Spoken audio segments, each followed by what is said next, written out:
కడిగి వేసుకున్నాం కదా జొన్నలు, ఇగో తెల్ల జొన్నలు 2 గంటలలోనే అయితే ఎండుతాయి. వీటిని అయితే ఇప్పుడు ఇసురుతాను.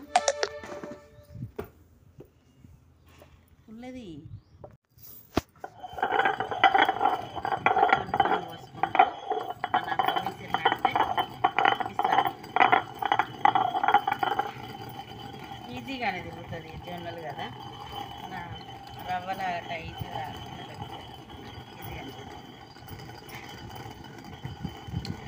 కొన్ని ఇట్లా లేవలే పోసుకోవాలి. బాగా పోయద్దు, కొద్దిగా పోయద్దు. కొద్దిగా పోతే పిండి వస్తుంది, బాగా పోతే దొడ్డు వస్తుంది.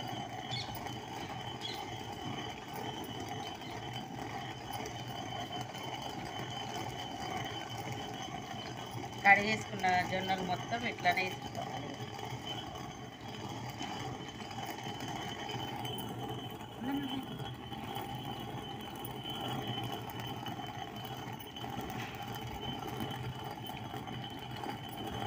కొంచెం దొడ్డు వచ్చినా కూడా మళ్ళీ మనం జల్లెడ పట్టి అది మళ్ళీ ఒకసారి తీసుకోవాలి.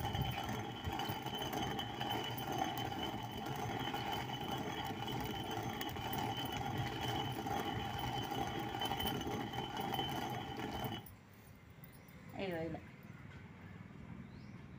ఇలా వచ్చేటట్టు ఇసురుకోవాలి.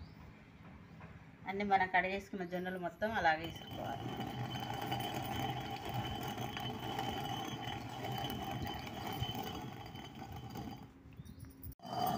కడిగేసుకున్న జొన్నలు అయితే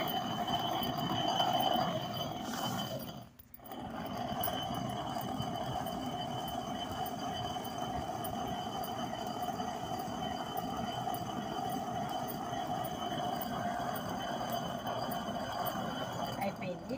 కడిగేసుకున్న జొన్నలు అయితే మొత్తం వేసిరాము ఇదంతా. ఇప్పుడైతే ఇది మనం జల్లెడ పట్టుకోవాలి. ఇది తీసేసి లాస్ట్కి అయిపోయింది కదా, మళ్ళీ ఒకసారి కొంచెం ఇది వేసి ఇట్లా తిప్పేసి తీద్దాం. ఇది తీసి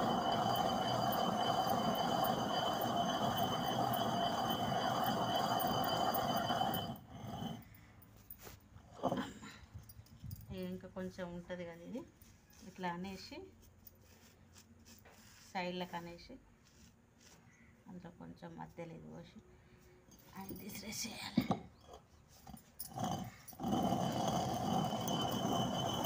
గింజలు ఏం లేకుండా ఇట్లా గింజలు ఏం లేకుండా మొత్తం వచ్చేస్తుంది అన్నట్టు. ఇప్పుడు దీన్ని మనం జల్లెడ పట్టాలి.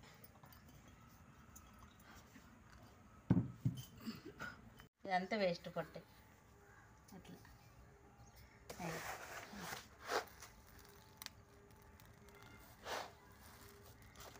మనం మీ గిర్నీకి పట్టించినా మళ్ళీ తెచ్చి జల్లెడ పట్టుకోవాలి. ఇట్లా జరగాలి, చెరుగుతూనే పొట్టు అనేది పోతుంది.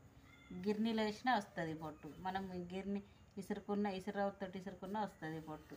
అందుకని మనం ఇట్లా జరుగుతూ ఈ పొట్టు అనేది అంతా పోతుంది. ఇదంతా వేస్ట్ పొట్టే.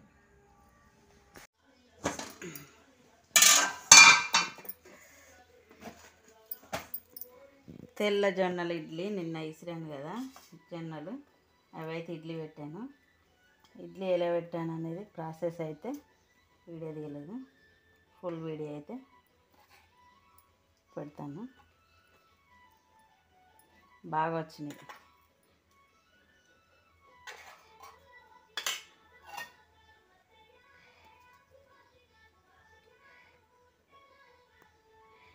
ఇడ్లీ లాగానే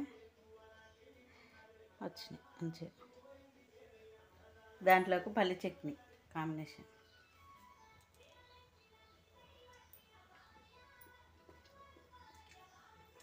టేస్ట్ అయితే బాగున్నాయి.